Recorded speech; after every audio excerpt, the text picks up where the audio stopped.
Takriban miezi 7 tangu kujiuzulu kwa aliyekuwa naibu mwenyekiti wa tume ya haki, ukweli na maridhiano Betty Murungi, tume hiyo imepokea pigo jingine kufuatia kujiuzulu kwa Ronald Sly, mmoja wa makamishna watatu wa kigeni katika tume hiyo.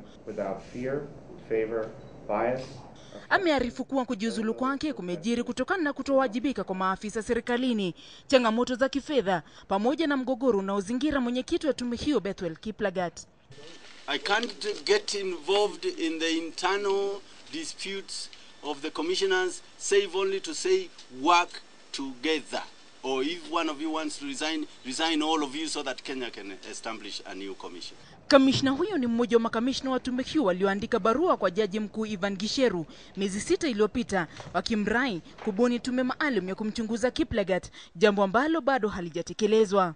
Waziri Mtula Kilonzo amesisitiza kuwa si jukumu lake kuratibu shughuli za kubuniwa kwa tume maalum ya kumchunguza Kiplagat. That letter should have been replied to within 2 days to say yes, I am appointing a tribunal, or no, I am not appointing. But now you are again transferring the burden to me. Yet the Chief Justice is independent, the Chairman is independent. What do you want me to do? Please treat me also with a sense of humanity. Haya yanajiri huku Mutula akielekezea lawama Wizara ya Fedha kwa kubana fedha zilizotengewa tume hiyo, ambapo kufikia sasa tume hiyo imekabidhiwa shilingi milioni 190 kati ya shilingi bilioni 1.2 ilizotengewa. Kulingana na Mutula, tume hiyo inahitaji kwa dharura shilingi milioni 480, milioni 79 zikiwa za kuwatafutia afisi. As for the donors, stop waiting.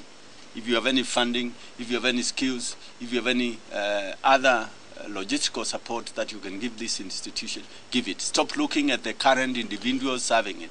Baadhi wa makamishna wanalalamikia ukosefu wa uwajibikaji katika idara serikalini.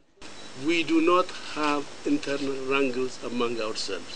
We are working as one unit, and what we need is support. What we need is money, not only support, moral support, but political support as well. Very strong political will for this institution, so long as they are not fighting among themselves.